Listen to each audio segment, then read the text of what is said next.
प्रभु शंकर रूपिणम् यमाश्रितो हि वक्रो अपि चंद्रा सर्वत्र वन्दते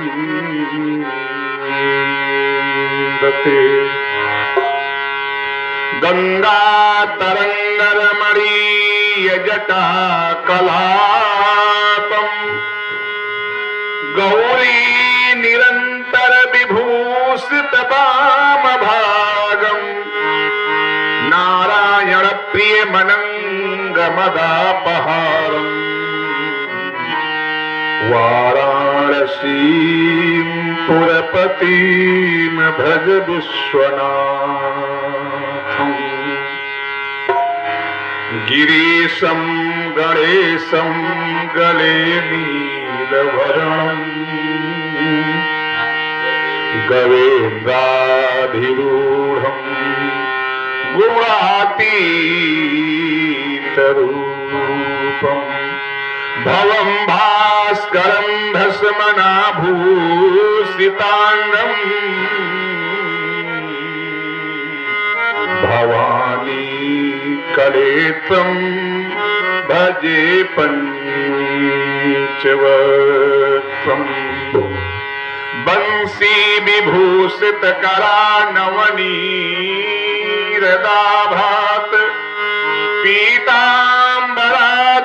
पीतांबरादनुरबिंब फलाधरोष्ठात् पूर्णेन्दु सुंदर मुखादर विंदनेत्रात् कृष्णात् परम तत्व किमपि त्वमहं न जाने कृष्णाय वासुदेवाय हरये परमात्मने प्रणतक्लेशनाशाय गोविन्दाय नमो कालव्याल मुखदास त्रास निर्णासमहे तवे श्रीमद्भागवत शास्त्रम् कलौ कीरे भास्तिकम् जय जय श्री राधारमण जय जय नवल किशोर जय गोपी चित्तचोर प्रभु जय जय माखन जोर कर मुरली माथे मुकुट पीतांबर घन श्याम प्रणवो राधायुत चरण श्री वृंदावन वृंदावन के राजा दूजन श्याम राधिका रानी चारि पदार्थ करत मंजूरी मुक्ति भरत जहाँ पर नाथ नाथ जगन्नाथ हे अनाथ के नाथ जय जय श्री राधारमण दीनबंधु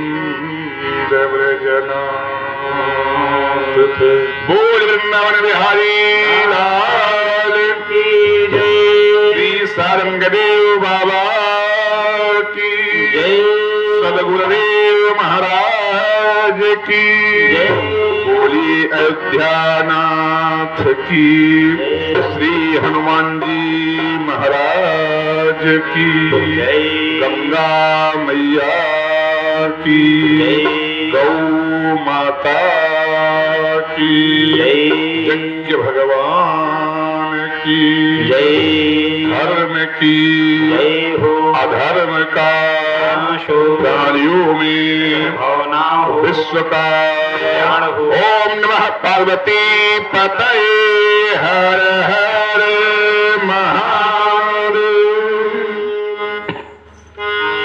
प्राप्त रखलेश्वर अज्ञानांतिमरंश स्वरूप भगवान श्री सद्गुरुदेव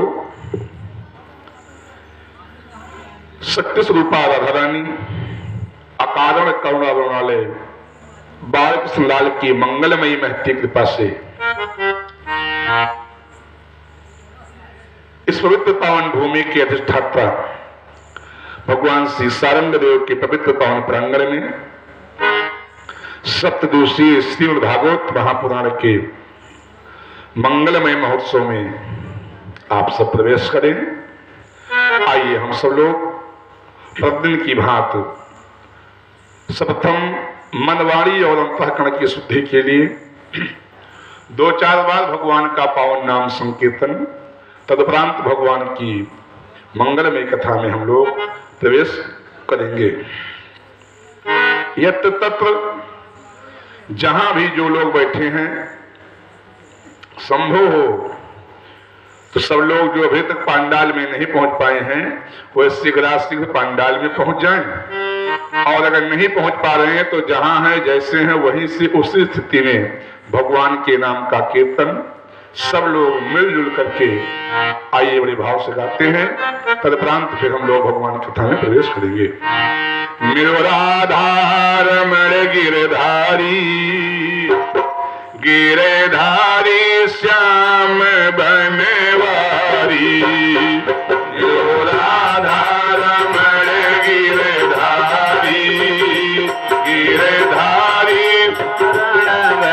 बनवारी, मेरो राधा रमण गिरधारी, गिरधारी श्याम बनवारी, मेरो राधा रमण गिरधारी, गिरधारी श्याम बनवारी, मेरो राधा रमण बनवारी, गिरधारी श्याम बनवारी, गिरधारी श्याम बनवारी,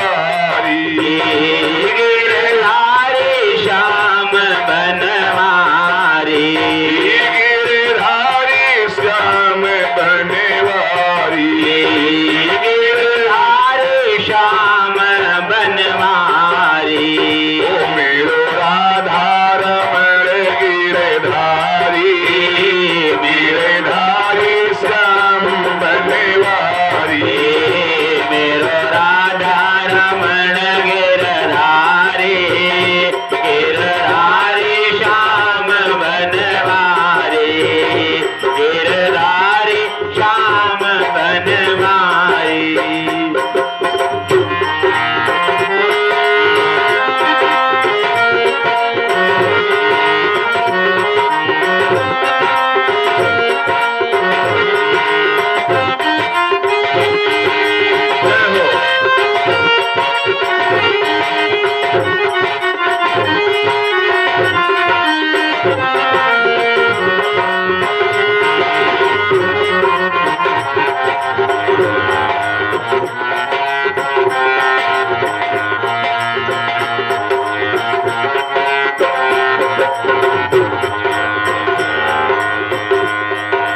राधा रमण गिरधारी, गिरधारी श्याम बनवारी, मेरो राधा रमण गिरधारी, गिरधारी श्याम बनवारी, गिरधारी श्याम बनवारी।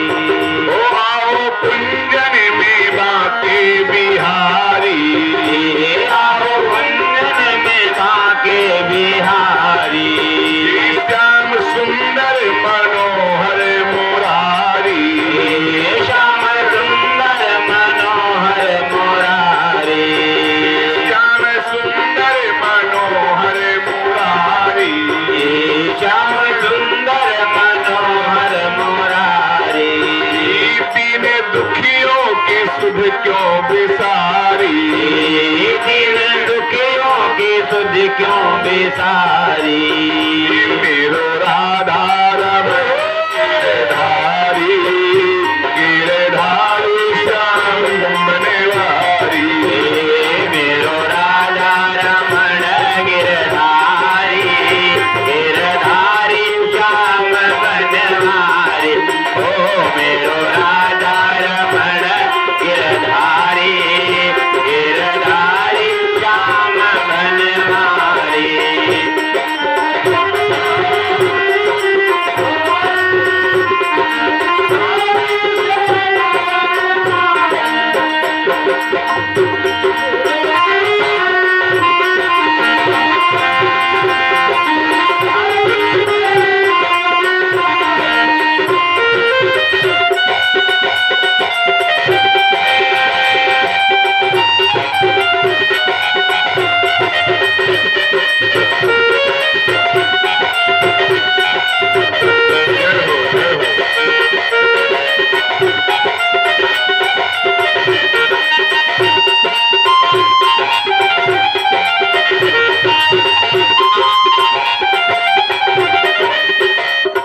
सुंदर मनोहर मुरारी, आओ कुंजन में बाके बिहारी, आओ कुंजन में बाके बिहारी, आओ कुंजन में बाके बिहारी, आओ कुंजन में बाके बिहारी, आओ कुंजन में बाके बिहारी।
की जय हो, सारंग देव बाबा की जय हो। कल की कथा में आप सब लोगों ने श्रवण किया, बड़ी ही भगवान की पवित्र पावन चर्चा।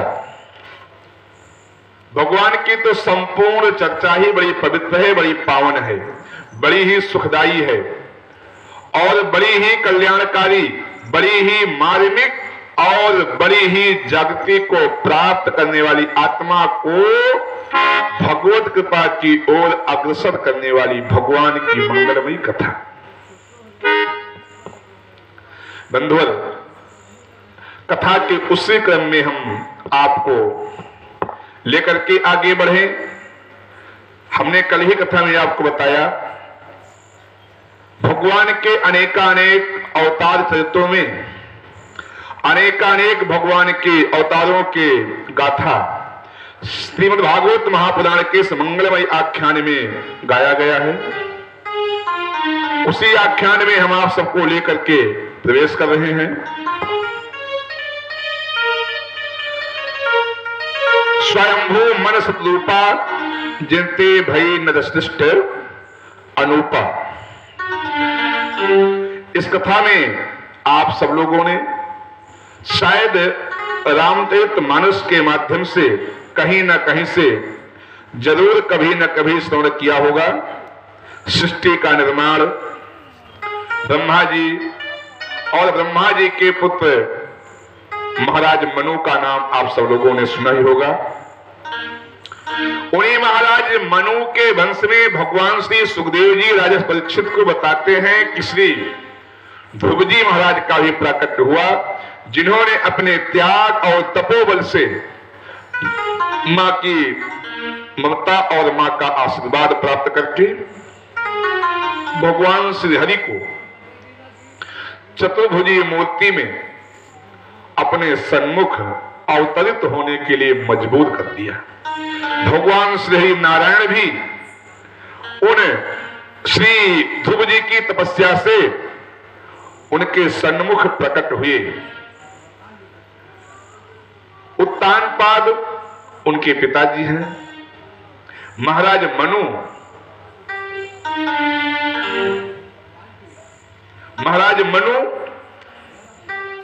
बाबा जी हैं। महाराज मनु ब्रह्मा जी के पुत्र हैं। जिस समय ब्रह्मा जी ने सोचा कि अब मुझे मैथुनी सृष्टि के माध्यम से, मैथुनी क्रिया के माध्यम से सृष्टि को उत्पत्ति करना है, आकुति, देवहूति, प्रसूति और उत्तानपाद प्रियव्रत, महाराज मनु और शत्रुपा से इनकी उत्पत्ति हुई। हमने कथा में शायद आपको बताया भी है, महाराज ध्रुव का गीत सब लोग गाते हैं, ध्रुव को तारा, प्रहलाद को तारा, और ध्रुव की चर्चा आप सब लोगों ने कहीं न कहीं से जरूर सुना होगा। थोड़ा सा हम भी कथा के दृष्टांत के, कथा का शोषण और कथा का माध्यम जैसी व्यवस्था, उस चरित्र को आपके सन्मुख प्रस्तुत करने का प्रयास कर रहे हैं। आगे प्रभु की इच्छा। चौपाई जरूर सुनेंगे मानस में कि स्वयंभू मनुसत अरूपा जिनते भई नर सृष्टि अनुपा। ब्रह्मा जी के जब और जो पुत्र थे वो सृष्टि का निर्माण कार्य करने के लिए तैयार नहीं हुए, तो महाराज ब्रह्मा ने अपने दाहिनी भुजा से एक पुरुष और बाईं भुजा से एक कन्या को उत्पन्न किया सृष्टि के विस्तार के लिए। जो दाहिनी भुजा से पुरुष पैदा हुआ उसका नाम रखा मनु, और जो बाईं भुजा से कन्या उत्पन्न हुई उसका नाम रखा शत्रुपा।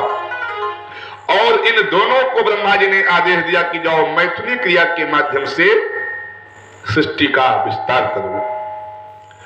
भगवान श्री सुखदेव जी कहते हैं कि हे परीक्षित, ब्रह्मा जी का आदेश पाकर के महाराज मनु और शत्रुपा ने जैसा ब्रह्मा जी का आदेश था उस आदेश को स्वीकार करते हुए मैथुनी क्रिया के माध्यम से 3 पुत्रियां और 2 पुत्रों को प्राकट किया। प्रियव्रतौ उत्तानपादौ शतरूपा पते सुतौ वासुदेवस्य कलयाः रक्षायां जगतः स्थितौ। उत्तानपाद प्रियव्रत 2 पुत्र हुए, आकुति, देवहूति और प्रसूति, ये 3 पुत्रियां हुई। देवहूति कर्दम का सम्राट आप सबने सुना है, जिनके माध्यम से भगवान कपिल का प्राकट्य हुआ। प्रसूति का चरित्र प्रकृति जी के गर्भ से सती जी का प्राकट्य हुआ, और भगवान शिव सती के चरित्र माध्यम से सती जी का मोह और भगवान की कथा का महत्व, पुनर्जन्म पार्वती जी के रूप में भगवान शिव का विवाह, ये सब कथा आप सब लोगों ने सुना। भगवान श्री सुखदेव जी कहते हैं, अब मैं ज्येष्ठ पुत्र, महाराज जो मनु के ज्येष्ठ पुत्र हैं उत्तानपाद, महाराज मनु ने जब देखा कि मेरा वृद्धावस्था आ गई है, मैं बुढ़ापे को जा रहा हूं, तो मुझे, हमने कल बताया था ना कि संत कहीं यस नीति दसानन चौथे पन जा इहिन प्रकार। हमने कल की कथा में खूब विस्तार से बताया है आपको। चतुर्थ पन में हमको घर को छोड़ करके जंगल में जाना चाहिए। उस क्रिया के फलस्वरूप जो संसार का लौकिक विधान है, शास्त्र सम्मत विधान है, धार्मिक विधान है, संविधान है, आध्यात्मिक विधान है, चौथेपन में हमको जाना ही चाहिए। महाराज मनु भी शतरूपा जी को लेकर के जंगल में चले गए भगवत प्राप्ति के लिए। अपने ज्येष्ठ पुत्र उत्तानपाद को अपने नगर का राजा बना दिया। उत्तानपाद का विवाह सुनीति नामक सुंदर कन्या से हुआ है। उत्तानपाद की प्रिय पत्नी सुनीति जी हैं। सुनीति जी के साथ में महाराज उत्तानपाद अपने जीवन को बिता रहे हैं। देखिए भाई, थोड़ा सा हमने बताया था जथा नामे तथा गुणे, नाम का भी बहुत असर पड़ता है। ऐसा नहीं है कि गुण देख करके नाम रखा जाए। कभी कभी ऐसा भी होता है, यद्यपि हमारे यहाँ इस शास्त्रीय विधान यही है कि हम लोग गुण को देख करके नाम को रखा जाता था। हमारे यहाँ बालक का जन्म होता था, राजपुरोहित आते थे और उसके गुण को देख करके, जन्म लग्न को देख करके उसके नाम को शोध करके रखा जाता था। आज के जमाने में तो जैसे तैसे जो पाया जो अपने हिसाब से तो लोग नाम रख देते हैं। कभी कभी उस नाम के फलस्वरूप भी बालक पे असर पड़ता है। जैसा नाम वैसा गुण उसके अंदर आने ही लगता है। और कभी कभी नाम का बड़ा विपरीत भी हो जाता है। चूहे को डरात है पर नाम है वीर सिंह, महावीर पैदल चलत अठिलात हैं, लाखन रुपया धरे बैंक मां भिखारी टहरे, और विद्याधर चिट्ठी पढ़ावे पर घरे जात हैं। नाम है वीर सिंह और छत से चूहा कूद पड़ा तो चारपाई से कूदे पांव टूट गया। चूहा देखे डरा थी। नाम है महावीर और 2 किलोमीटर पैदल चले के पड़ जाए तो नाम का उल्टा प्रभाव, नाम का बिना गुण के भी नाम कभी कभी लिख दिया जाता है। नाम है, देखेंगे आप समाज में नाम है विद्याधर, एजुकेशन, पूरे चिट्ठी पढ़ना नहीं आता। नाम है विद्याधर। सेठ भिखारी लाल और बैंक के पासबुक में एक को पन्ना खाली नहीं, नाम है भिखारी लाल। तो कभी कभी नाम का उल्टा प्रभाव भी पड़ता है और कभी कभी नाम से उसके ऊपर प्रभाव पड़ जाता है। यहां पर नाम है महाराज मनु के ज्येष्ठ पुत्र का नाम है उत्तानपाद। उत्तान माने होता है ऊपर, पाद माने पैर, जिसके पैर ऊपर को हो वह उत्तानपाद, यानी पैर ऊपर तो सर नीचे। कैसे चलेंगे राजा साहब? अगर सर नीचे हो जाएगा, पैर ऊपर हो जाएगा, तो चलना संभव है? नहीं, यहां नाम की व्याख्या लोग कह देते उत्तानपाद का मतलब यही, लेकिन उसका मतलब यह है कि जिसके पैर ऊपर, अर्थात जो सांसारिक क्रिया है, सांसारिक लीला है, जो सांसारिक कार्य है, इन सांसारिक कार्यों से उठ करके ऊपर धर्म के मार्ग पर आगे आगे जिनका कदम चले, जो धर्मार्थ को ज्यादा स्वीकार करे, अध्यात्म की ओर बढ़ता हुआ जाए, वह उत्तानपाद। सुनीति पत्नी का नाम है सुनीति। सु माने सुंदर, नीति माने विचार, जिसके विचार बढ़िया हो वह सुनीति। ऐसा नहीं है कि नाम हो सुनीति और घर में करे अनीति। नहीं, नाम का भी असर होना चाहिए। और कभी कभी यदि भगवान के कृपा से हमारे इस मन मस्तिष्क में बुद्धि जो है शुद्धि हो जाए, तो कब हमको विचार करना चाहिए, हमको सोचना चाहिए कि हमारा ये नाम है, क्या इस नाम के योग्य हम काम कर रहे हैं? अरे हम लोग 250 ग्राम का अनाज खाते तो इतनी बुद्धि होना चाहिए कि हमें कुछ ना कर सके तो अपने नाम की लाज तो बचा लें। लोग कहते ना कि नाम डुबो दे हो यार, समाज में कहते हैं लोग ना कि नाम डुबो दे हो। तो नाम की लाज रखना परम हमारा धर्म है। अगर माता पिता ने, गुरुजनों ने, बुजुर्गों ने कहीं से हमारा नाम रखा है तो उस नाम की भी लाज हमको रखना चाहिए कि हमारे नाम का गुण हमसे बन पा रहा है, हो पा रहा है कि नहीं हो पा रहा है। सुनीति उत्तानपाद दोनों पति और पत्नी बड़े शौक से शुद्ध विचार और सुंदर नीति, अच्छी नियत महल में विराजमान है। लेकिन दयायोग ऐसी कृपा हुई कि 12 वर्षों तक महलों में रहते बीत गए, कोई संतान नहीं हुई। देखो भाई, हमने बताया था प्रथम दिवस की कथा में, आत्मदेव धुंधली की कथा में, और फिर राजा के पास संतान न हो, पुत्र न हो, तो राजा का राजकुमार हो, उत्तराधिकारी कौन होगा? राज्य का संचालन आगे कैसे होगा? इस विचार में उत्तानपाद को थोड़ा सा मन ही मन में कष्ट होने लगा। महारानी सुनीत ने देखा कि मेरे प्राणनाथ को आए दिन कष्ट हो रहा है एक पुत्र के लिए। अचानक एक दिन महारानी सुनीत ने कहा कि प्राणनाथ, मेरी इच्छा है कि आप दूसरा विवाह कर ले। हो सकता है कि प्रभु की कृपा मेरे ऊपर ना हो, मुझसे कोई संतान नहीं हो रही है, तो ऐसे कोई सिस्टम बनावे कि दूसरी कोई रानी लावे, उसी से हो सकता है कोई संतान हो जाए, परिवार का संचालन हो जाए।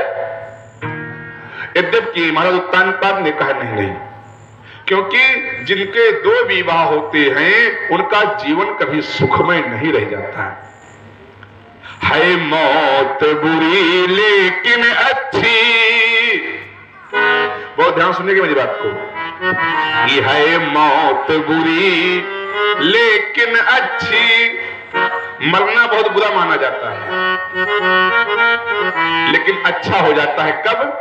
है मौत बुरी लेकिन अच्छी। अच्छी कब है? जब उस मौत के तुल घर में सवत आ जाए तो। ये हमारे संतों ने कहा कि है मौत बुरी लेकिन अच्छी, एक ही बार वो आती है, और मौत से सवत हर तरह बुरी छाती दिन रात जलाती है। मौत से सवत हर तरह बुरी छाती जलाती है।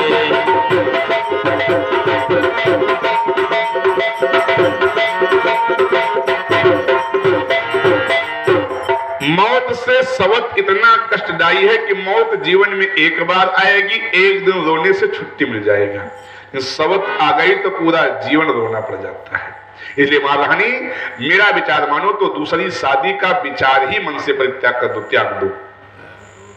लेकिन सुनीति ने कहा चलिए सवत आएगी, कष्ट मुझको होगा, लेकिन कम से कम मेरे महले में, मेरे वंश में, मेरे कुल में कोई दीपक तो उत्पन्न हो जाएगा। देखिए इसीलिए हमने कहा नाम ही है सुनीति। जहां नीति बढ़िया है वहां सब सुंदर ही सुंदर होगा। सुनीति ने जबरदस्ती अपने ही मायके से एक राजकुमारी के साथ में राजा उत्तानपाद के विवाह का प्रस्ताव पारित कर दिया, निश्चित हो गया। यथा योग समय आया, विवाह हुआ। विवाह के बाद जैसे ही वो दुल्हन विदा होकर के आई, उसने भी अपने नाम के अनुरूप काम कर दिया। उसका क्या नाम था? सुरुचि। सु माने सुंदर, रुचि माने इच्छा। जिसकी इच्छा बड़ी अच्छी हो, विचार बड़े गंदे हो। जैसे दरवाजे पर विदा होकर डोली में आई, डोली से बोल पड़ी, महाराज मैं इस महल के अंदर कदम नहीं रखूंगी। क्यों? क्योंकि यहां पर मेरी सवत पहले से विराजमान है, एक म्यान में दो तलवार नहीं रह सकती।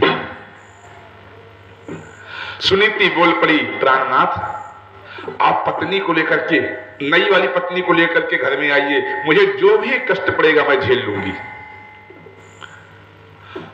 कष्ट नहीं, महलों में रहना ही नहीं होगा। फिर बोले इसको महल के बाहर खेतों में घास फूस की मड़ैया बना करके रहने का स्थान दे दो, वहीं पर जाए और दिन भर खेतों में कौवा को हाँकने का काम करे। खाने भर के लिए एक सेर जौ केवल दिया जाए। आप विचार करें कि महलों में रहने वाली, जन्मने वाली, पलने वाली राजकुमारी और महलों में आकर के बनी महारानी, और उस महारानी को सवत ने क्या कर दिया? एक घास फूस की मड़ैया, खेतों में कौवा को हाँकने का काम सौंप दिया गया। खाने के लिए केवल एक सेर खड़ा जौ मिलता है, जहां पर न कोई चकिया है न कोई बर्तन है।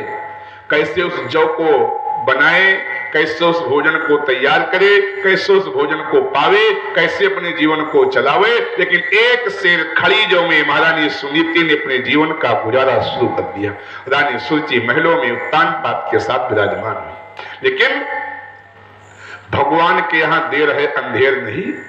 क्यों? क्योंकि हमारे संतों ने गाया है कि मेरे मालिक के दरबार में सब लोगों का खाता, वो मेरे मालिक के दरबार में सब लोगों का खाता, मेरे मालिक के दरबार में सब लोगों का खाता, मेरे मालिक के दरबार में सब लोगों का खाता, मेरे मालिक के दरबार में सब लोगों का खाता,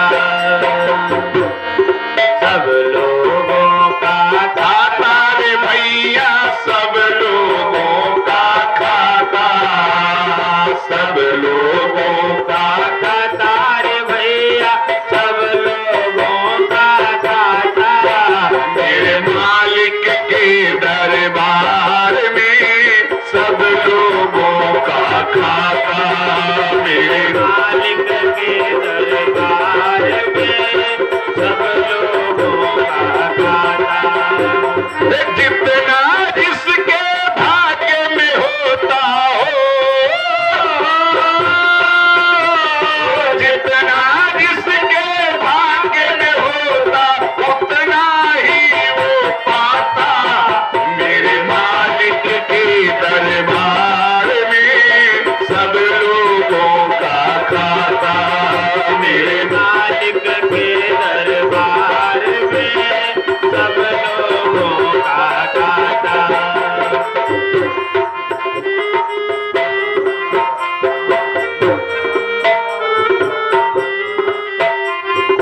क्या साधु क्या संत गृहस्थी, क्या राजा क्या रानी, क्या साधु क्या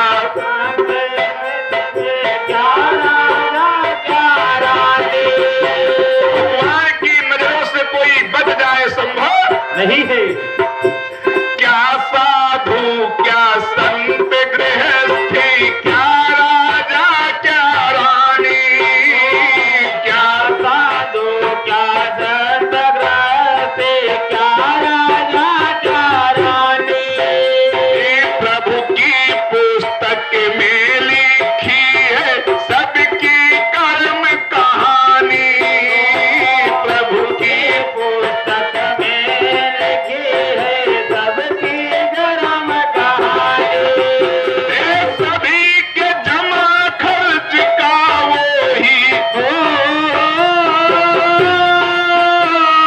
सभी के जमा खर्च का वही सही हिसाब लगाता, मेरे मालिक के दरबार में सब लोगों का खाता, मेरे मालिक के दरबार में सब लोगों का खाता, मेरे मालिक के दरबार में सब लोगों का खाता,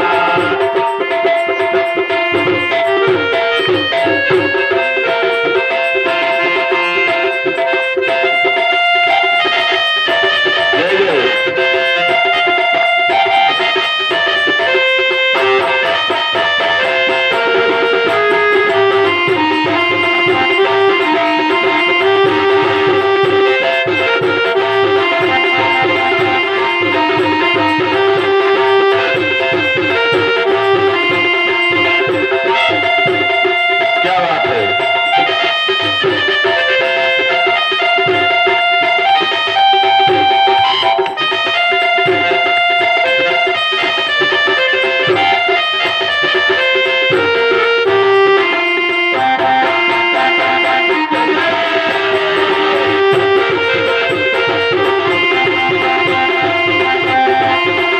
जय जय।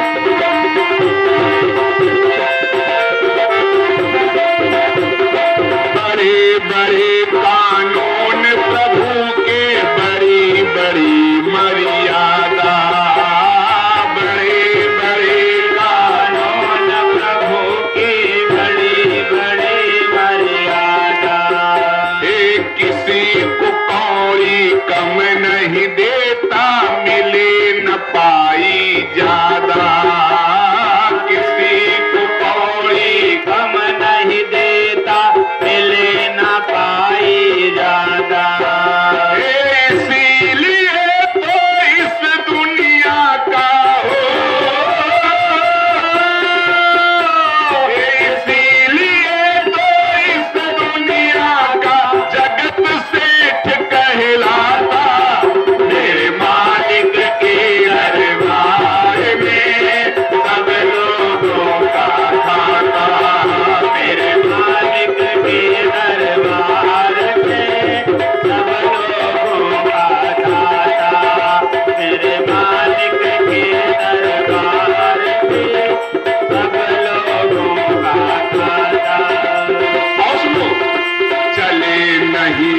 उसके घर रिश्वत चले नहीं चालाकी, चले नहीं। उसके घर रिश्वत चले नहीं चालाकी, उसके लेन देन की भैया बड़ी रीत है बाकी, उसके लेन देन की भैया बड़ी रीत है बाकी।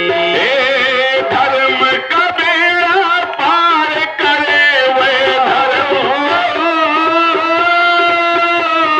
धर्म का बेड़ा पार करे वो पाप की नाव डुबाता, मेरे मालिक के दरबार में सब लोगों का खाता, मेरे मालिक के दरबार में सब लोगों का गाता, मेरे मालिक के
दरबार है, यहाँ अन्याय हो जाए, घूस चल जाए, रिश्वत ले ली जाए, संभव ही नहीं है। जय हो। परमपिता परमात्मा ने देखा कि सुनीति जैसी स्त्री को इस सुरुचि ने जंगल में भेज दिया। बंधुओं, यहाँ एक प्रश्न और उठता है।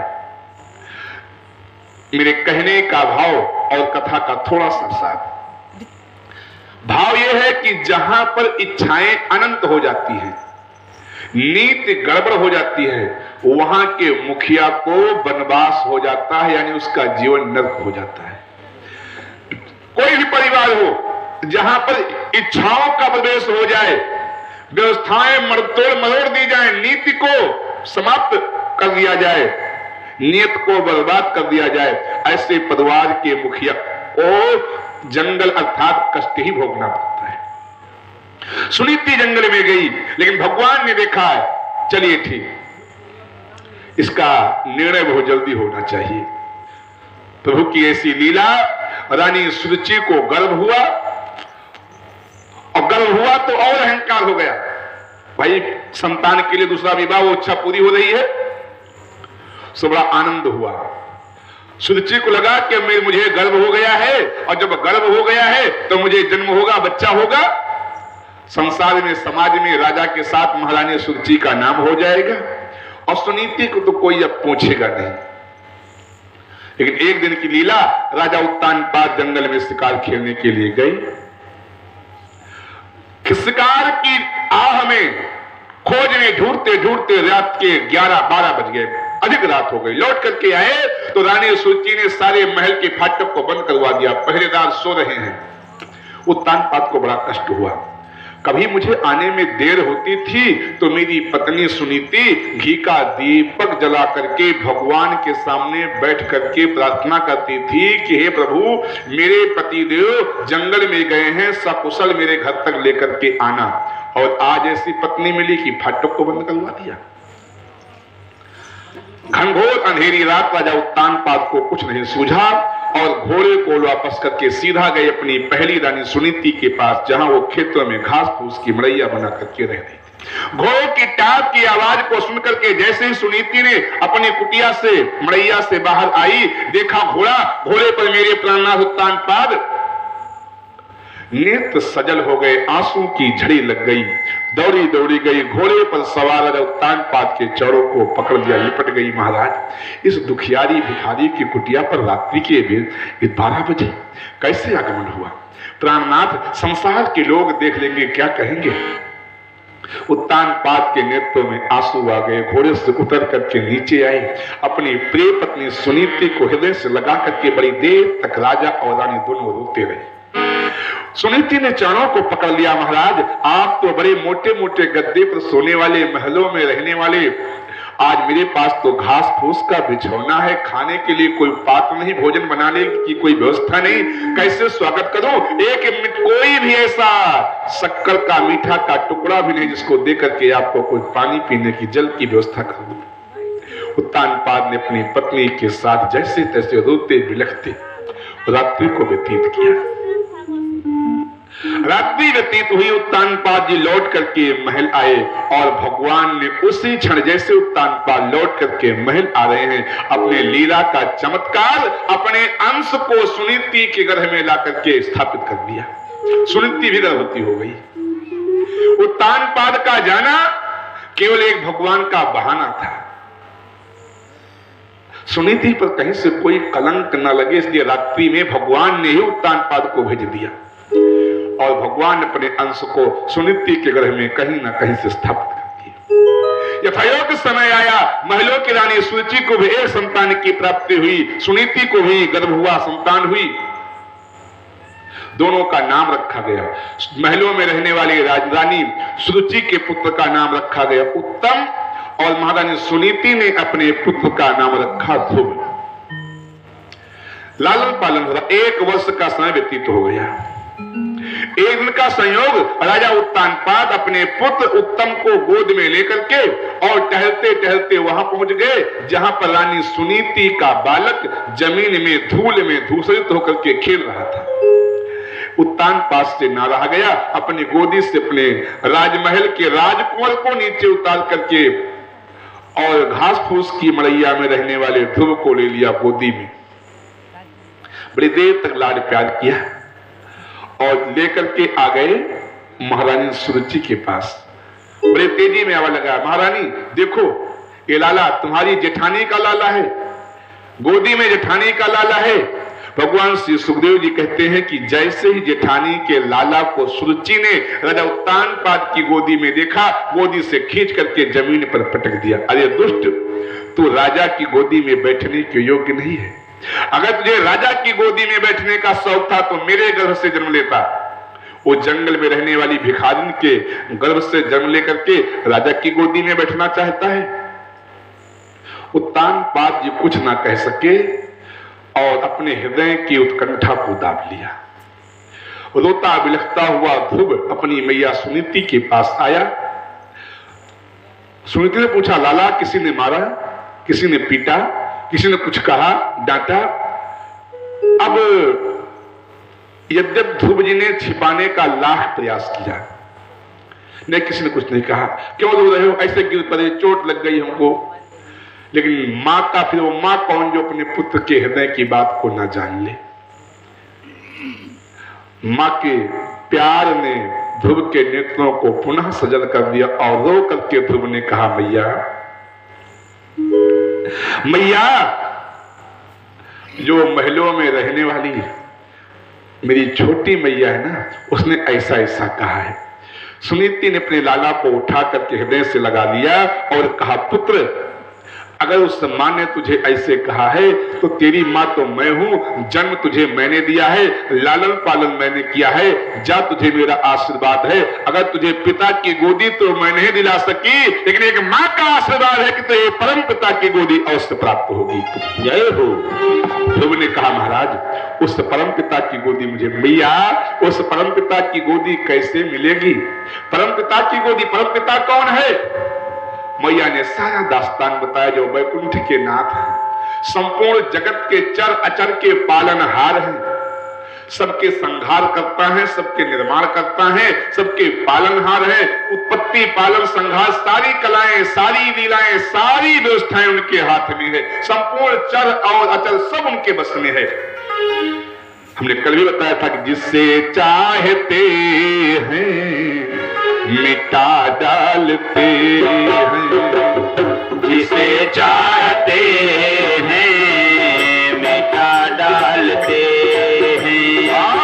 जिसे चाहते हैं मेरे प्रभु, जिसे चाहते हैं प्रभु जी मिटा डालते हैं, जिसे चाहते हैं बना डालते हैं, जिसे चाहते हैं बना डालते हैं। जिसे चाहते हैं ठाकुर, जिसे चाहते हैं ठाकुर बना डालते हैं, जिसे चाहते हैं मिटा डालते हैं, जिसे चाहते हैं मिटा डालते हैं, जिसे चाहते हैं मिटा डालते हैं। ना जो फेंक कर बिंदु आगे को हर कीजिए, न जो बिंदु कर फेंक आगे को हर कीजिए, घड़ी में उलीला घड़ी में उलीला दिखा डालते हैं, घड़ी में उजड़िया हिया डालते हैं, जिसे चाहते हैं मिटा डालते हैं। प्रणत पाल है नाम जगे में तुम्हारा, प्रणत पाल है नाम जग में तुम्हारा, प्रणत पाल है नाम जग में तुम्हारा, प्रणत पाल है नाम जग में तुम्हारा।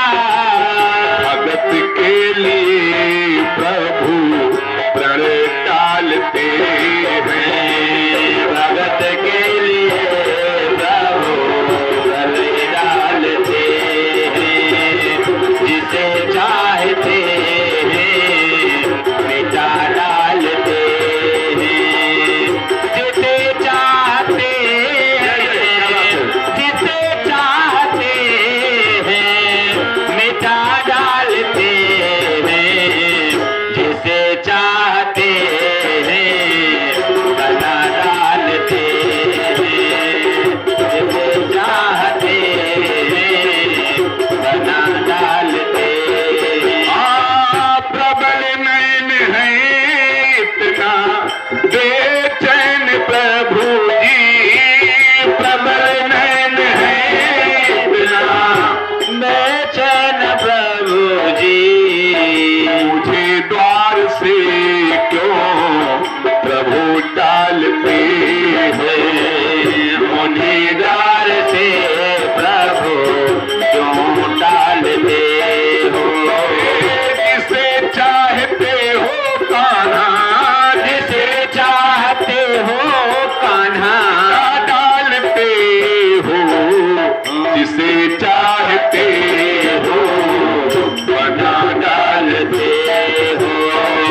बना डालते हो।